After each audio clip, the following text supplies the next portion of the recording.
didahulukan gitu oleh musik lain gitu. Saya yakin ide saya nggak ketebak, yakin saya. Jadi saya mau ulur 2 tahun juga nggak apa-apa.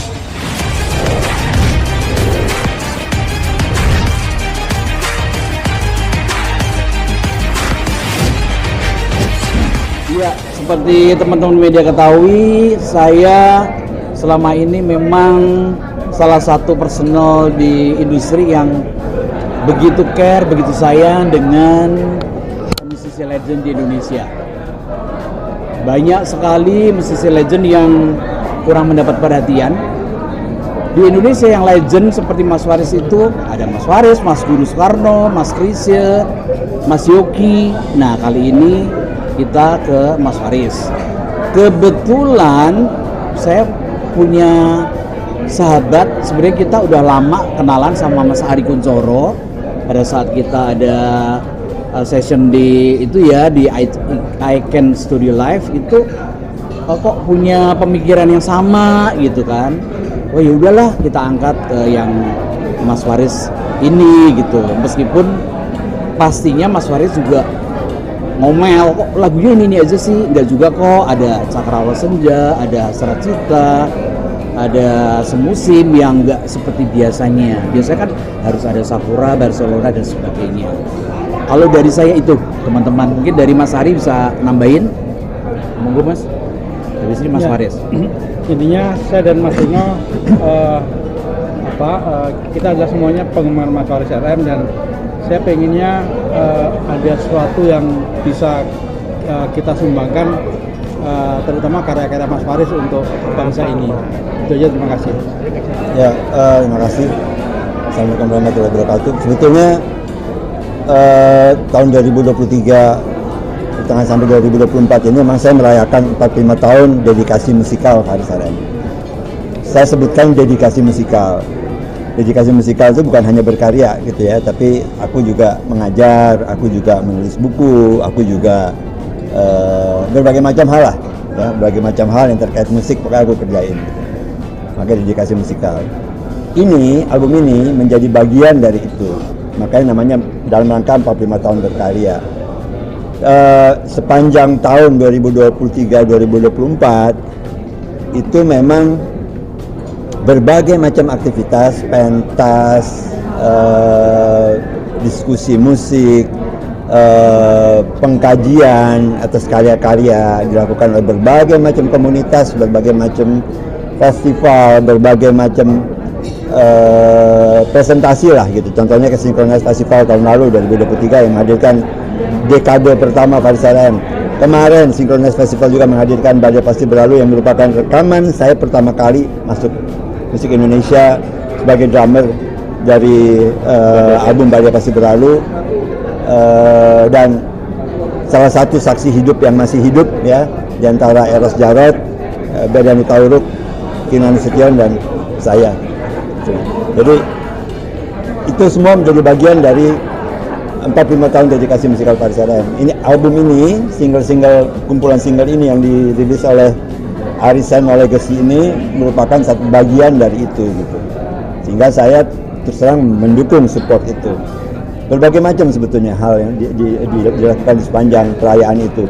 Dibuka waktu itu dengan tahun lalu juga saya mengadakan konser tunggal 45 tahun dedikasi musikal Faris RM sebagai pembuka di Balai Sarbini, di mana saat itu saya tampil tanpa MC, tanpa apa-apa, cuma didukung presentasi video dan saya sendiri bercerita gitu. Jadi sifatnya storytelling.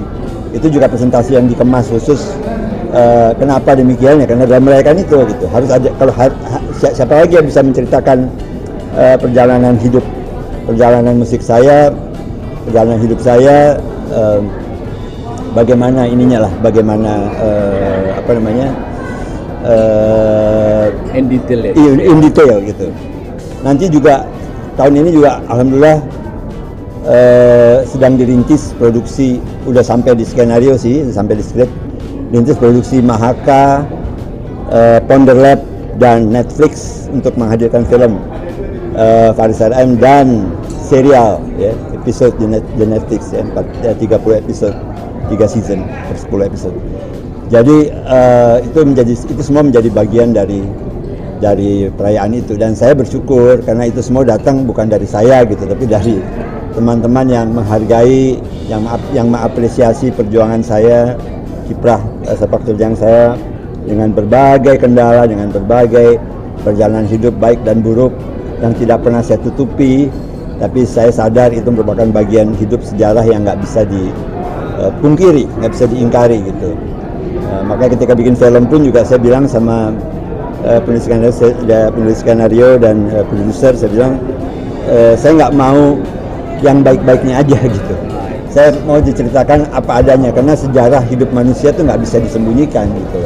Jadi saya nggak mau bikin tulisan sejarah atau buku atau apapun tapi tidak menceritakan sebenar-benarnya gitu. Seperti di buku saya juga saya ceritakan gitu. Saya pernah di penjara di Cipinang kena narkoba, saya ceritain aja. Buat saya nggak jadi masalah karena buat saya itu anugerah tetap. Nggak ada musibah dalam hidup. Hidup ini selalu anugerah karena Allah selalu memberikan yang terbaik. Keren. Mas. Jadi gini, pertama kita akan ada satu eksklusif streaming di salah satu agregator selama 3 bulan. Ya. Terus yang kedua kita akan lepas ke semua DSP. Habis itu kemungkinan akan ada CD, dan di akhir tahun 2025 rencananya akan ada vinyl. Sebenarnya saya sudah menyelesaikan album baru, Naked Romance gitu. Tapi saya tahan dulu karena perayaan ini gitu. Terlalu banyak gitu loh. Terlalu banyak. Bahkan saya sama Mas Ari juga ada 2 produksi.